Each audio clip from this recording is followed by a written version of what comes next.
So,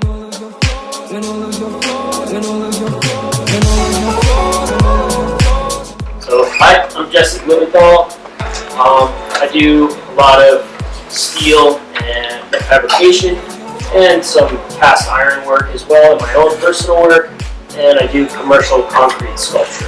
I'm here as an artist in residence for the next 2 weeks to teach the art classes how to pour cast iron. So this is our artist in residency program with Jesse Blumenthal, and he's coming in to teach us how to be part of an iron pour, which has a number of different stages to it, and in the end each student is going to have a piece of iron that they carved, a relief carving that they carved into the sand block, and then the iron was poured into that.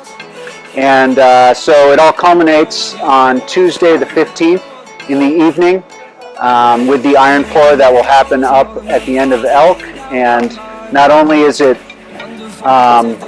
artistic thing where you end up with a piece of iron, but also a performance of sorts. I'm hoping to inspire students to go on after school and make some sculpture. Go home and become an artist.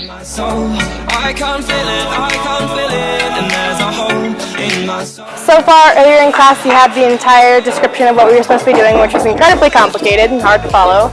And then yesterday we made the wood frames, which required a lot of power tools. Some people didn't know how to work them, but we did pretty well. And then we looked at symbols because we're trying to figure out like what we're gonna make out of the iron. And now we're packing the sand. On a scale of 1 to 10, I call it a 10. 10! 8, I'd say like an 8. Solid 10. I'm having a great time.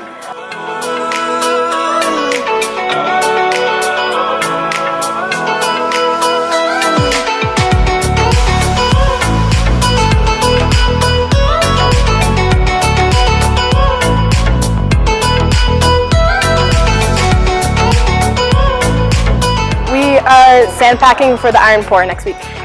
Right now we're actually pouring the sand into our molds and packing it down so we can carve into them later.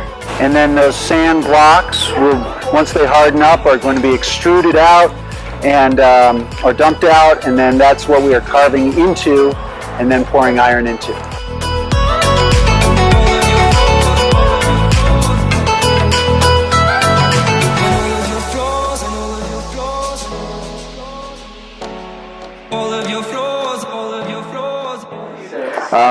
We are scratching out our designs and symbols into the sand. Yeah, we're making the designs reflected because when it comes out, when it's poured, it's going to be the right way. So we're working with symbols. So we've talked a bit about symbols, and students are encouraged to take that any direction they want to, but trying to connect it to themselves in some way, something that's meaningful to them, whether it's something connected to their lineage, their family, or any type of symbol, and they can even create their own symbol. So we're looking at that in different ways and then sort of exploring what we want to do individually. We're pouring iron to make art. And a whole bunch of people come from all around to, like artists and stuff, come around and pull together a whole bunch of scrap iron and put it in a big old furnace, and then they make art out of it. I think my favorite part about pouring iron is the communal aspect. The fact that we can involve so many artists to create individual works. Iron pour went well. Iron was poured. The atmosphere was very interesting. We had Vinatalk on hand, lending ambiance of the woodland creatures and the earthen aspect of things.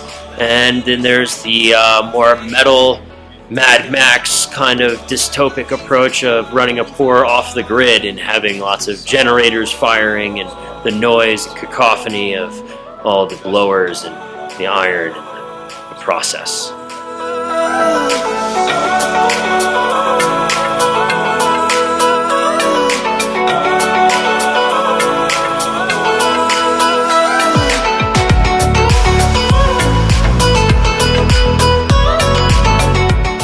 piece was successful in terms of its performative aspect and slightly less successful in terms of my results.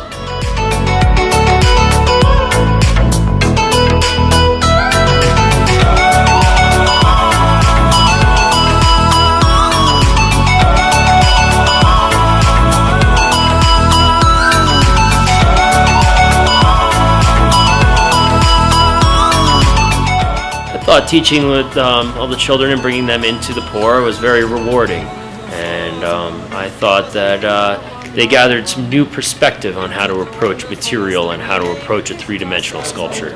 I am excited for next year's pour.